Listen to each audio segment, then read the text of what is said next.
Okay, ito po muli ang inyong Pinoy Firearms Instructor na gunsmith din naman.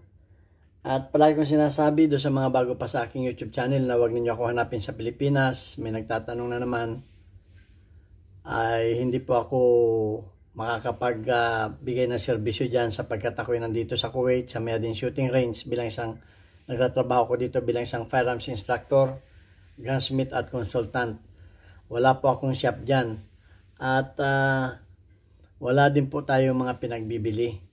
Kung kayo po ay may kailangan ng mga parts o bibili ng baril sa gun store po kayo, magtanong. Ako lamang po ay nagbibigay ng mga maliliit na impormasyon tungkol sa mga sira kung kayang i-DIY ng inyong sira ng inyong mga baril. At dun sa mga nagtatanong naman sa Messenger, pasensya na po, hindi po ako pwede magturo sa Messenger dahil sobrang busy na po ako. At pag ako ay nagturo sa Messenger, isa lamang ang makikinabang. Samantalang kung dito sa YouTube, maraming makikinabang. Kaya dito lamang po kayo magtanong at sasagutin natin yan sa abot ng ating maliit na kaalaman. Ayan, at magpapasalamat lang ako sa ating bago ako bumati at magpasalamat ay gusto ko lang munang basahin ang katanungan ni Christine Jan Tabio. Ang sabi ni Christine Jan Tabio ay, "Good day po, Sir Idol. Sana may content po kayo paano ayusin ang 1911 na pag nakahapkak ay pumapalo pa rin." Okay, so actually marami nang nagtanong sa akin yan at marami ko na rin beses na sagot yan. Pero yung iba ayaw nang maghanap doon sa aking mga lumang videos dahil sa dami ng videos natin, siguro nasa mga 200 plus na, ay tinatamad na maghanap ng mga bago natin, ng mga luma natin videos. At saglit lang, may tumawag. At kaya't gagawa na lamang natin yan ng bagong videos. Saglit lang at ako'y gumagawa ng ng video. Okay? So ayan. At para sa mga bagong para sa mga bagong subscribers natin na ayaw maghanap ng ating mga lumang videos, ay gagawin ko na uli ng bagong videos dahil ito ay kahilingan ninyo at pinangako ko naman na sasagutin ko inyong mga kahilingan. So bago natin sagutin yan, ay gusto ko lang pasalamatan yung ating mga subscribers. Tayo ay nasa 40,200 plus na mga subscribers na, at maraming salamat sa mga nag-share at nagla-like ng ating mga video sapagkat nakakatulong yan para sa ating mga beneficiaries. Ang main purpose po ng ating YouTube channel ay tayo po ay nagtumutulong sa 6 na bata na mga anak na single parent. Kaya naisipan kong gumawa ng YouTube channel para sa halip na kunin ko pa sa aking bulsa, ay sa YouTube ko na kukunin yung mga itinutulong ko sa kanila. Sila po ay mga bata na anak ng single parent na hindi makapasok dahil walang baon sa eskwelahan. So kaya tinutulungan natin sila. At maraming salamat sa mga hindi nag-skip ng ads sapagkat nakakadagdag yan sa ating revenues. At special kong pasasalamatan yung isa nating kababayan sa Amerika, sa USA, Virginia, na nagpalipad sa ating premiere videos. Okay, shout out kay Noli o kay Noy Pisa America. Thank you very much. God bless you. At sana may magpadala uli. May magpadala uli dito sa ating YouTube dito sa ating GCash number. Okay, para padagdag yan doon sa ating mga beneficiaries, at pag dumami na tayo at maraming nag-sponsor, ay dadagdagan natin yung ating mga estudyante. Yan po talaga ang purpose ng aking YouTube. At bonus lamang yung pagtuturo ko. Dito ko kinukuha yung baon ng mga bata. At tayo naman po ay wala nang pinapag-aral ng mga anak. Okay. So yan, sasagutin na natin yung napakasimpleng tanong. Actually, siguro mga 4 na beses ko na itong sinagot. Okay. Bakit pag nakahapkak ay nakakalabit o pumapalo pa rin yung hammer. Ang tanong ko, yan bang mga baril ninyo na yan, ayan ba'y original o yan ba'y paltik? Yan ang unang tanong dyan. Okay. Dahil kung yan ay original, I'm sure hindi yan makakalabit o maliban lang kung may diferensya. So, ang katapat lamang niyan ay needle file. Okay, needle file na tawag namin dito ay tres cantos. Okay. Yan lamang. Dahil ang hammer ay, kung mapapansin ninyo ang hammer, ito ang half-cock. Hindi ko na tinanggal yung sir, nakakabit na eh. Hindi ko na tinanggal yung sir nito. Okay? Kung mapapansin niyo, ito yung half-cock diyan na kumbaga diyan na sumasabit. Kumbaga ito yung sandali kukuha ko ng pang-illustrate. Kumbaga wala tayong makuha. Okay. Kumbaga ito yung sir. Parang medyo matalas naman yan. Okay, ito na lang.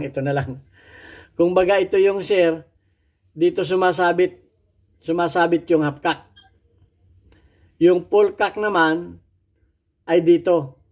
Kung mapapansin ninyo, malalim yung sa half-cock. Ayan o, ang lalim nito o.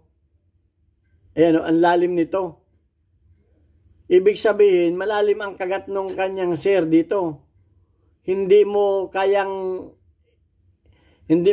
yang i-disengage yung kanyang sir. Hindi mo kayang i-disengage yan.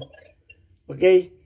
So, sa malalim kasi ang tanim eh. Kumbaga malalim ang pasok doon eh. Samantalang yung sa pulkak ay kapiraso lamang, parang nakatutok lamang na ganun nakatutok lamang na ganun. So, madaling i-disengage yan. Ayan o. Kaya pagka, ang purpose pati nito, kaya na yung medyo malalim at medyo angat ito, pagka yan ay dumaplis dito, halimbawa, nagaan ka kayo, dumaplis yan, sasambutin niya ng half-cock. Hindi yan magdidiretsong pumutok. Okay, kung halimbawa hindi kayo nakapress ng trigger. Halimbawa, hindi kayo nakapress sa trigger. Yan ay, at dumaplis dito, yan ay sasambutin itong half-cock. Dahil nga ito ay hindi basta-basta bibigay. Okay? Pero wag kayong kampante dito dahil pwede namang pag nahulog yan, sabi ko nga hindi rin safe kung may bala dahil pag yan ay nahulog, baka ang bumigay naman na itong sir. Dahil yung sir niyan ay manipis din yung dulo. Ayan, yung sir na yon, manipis din ang dulo niyan. Kung napanood niyo yung ating mga previous na videos. Kaya nga sabi ko sa inyo, ay panoorin niyo lahat ng aking videos dahil hindi naman yan sa isang videos lang ninyo makikita ang lahat ng kasagutan. So ayan. At ang katapat lamang niyan ay palalimin ninyo ito. Palalimin ninyo yan. O, alam na ninyo kung paano palalimin yan. O. Baka itong mga ganito ninyo ay apudpud na. Ayun, makikita ninyo ang lalim niya, no? O, ang lalim ng half-cock. Ito yung half-cock. Samantalang yung full-cock, kapiraso lang. Yun lang, yan ang pagkakaiba, yan ang hammer. Okay? So, hindi ko alam, baka nagpalambot kayo ng trigger. Ito ang inyong pinudpod. O di kaya, baka hindi man na mga original yung inyong mga yung inyong mga hammer o di kayo mga inyong mga firearms. So, yan ang kasagutan dyan na nakikita ko. At kung may nakikita pa rin kayong ibang alam na kasagutan, ay i-share ninyo. Dahil hindi ko naman sinasabi na alam kong lahat. So far, yun lamang ang nalalaman ko sa ngayon. At kung may magaganda kayong comment o nalalaman, i-share ninyo at ibabahagi rin natin yan sa ating mga viewers at mga subscribers. Okay, Napapasalamat din ako kay Nuli Merica dahil na-appreciate naman niya yung kanyang yung ating mga kasagutan, ating mga videos. At maraming nag-appreciate naman ng ating mga videos maliban lamang doon sa iba na siguro nainggit o hindi natin alam bakit ako sinabihan na bubo. Ayun, hindi ko makakalimutan yon. Hindi ko naman sinasabi na alam natin lahat, pero alam ko, meron din kayong alam. Hindi lang ninyo binabahagi. Okay, so kanya-kanya tayong alam. So far, yun lamang alam ko. Yan, nasabi ko na sa inyo kung paano ninyo gagawin. Bahala na kayo. Actually, itong hapkak na ito, yun nga, sinabi ko sa inyo, ang importante talaga ng hapkak, kung sakaling hindi kayo naka-trigger finger in, at dumaplis ito ay sasambutin ng hapkak, hindi magdidire-diretsong putok. Kung kayo ay mag-hammer down. Kasi yung pag-hammer down, yan ang number 1 na purpose niyan. Okay? Pero sinabi ko rin na optional yan. Pwede ninyong tanggalin. Pero in your own risk. In your own risk. Okay? Hindi ko sinabi na tanggalin ninyo. Pero may nagtanong kasi sa akin na pwedeng tanggalin yan. Pwedeng tanggalin yan in your own risk. Kasi nga, ang purpose niyan, kasi binabas tayo ang purpose niyan, kung nag-hammer down kayo ng manually, at dumaplis yung inyong kamay dito, pwedeng hindi magtuloy-tuloy ang putok dahil sasambutin niya yan. So yan. Ang isa pa, baka kayo ay kampante na nakahapkak yung inyong baril. Akala ninyo hindi puputok. Pumuputok yan pag yan ay dumaplis. Kahit yan ay nakahapkak. Lalo kung ang inyong mga gamit na light primer. Puputok yan kahit nakahapkak yan at yan ay biglang pumalo. Ang isa pa, pag nahulog yan, sinabi ko na rin sa inyo. So may mga risk talaga yan. So nasa sa inyo yan kung tatanggalin ninyo, hindi. Ang benefits niyan, pag kayo ay nagmanual ng nakapulka kayo, gusto ninyong i-manually ay dumulas yung kamay ninyo, pumalong biglang bumagsak yan, sasambutin niya ng hapkak. Hindi yan tuloy-tuloy na pumutok. Okay, so may mga risk talaga yan.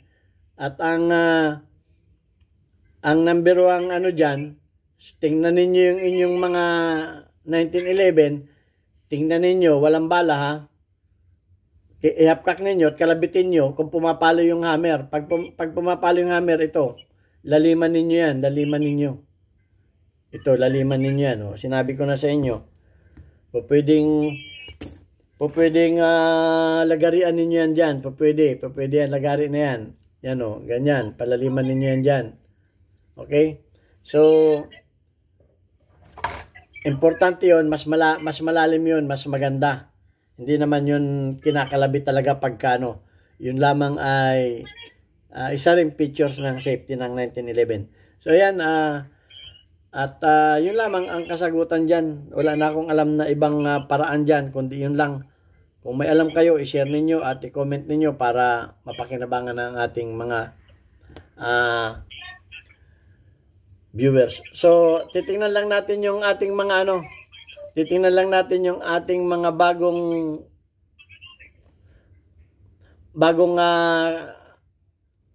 community guidelines, community spotlight. May mga bago na tayong weekly highlight of your most engaged audience members including your top commenters. Okay, ang top notcher natin, ang perfect attendance natin ay si Alfredo Isidro, 100 plus ang kanyang engagement.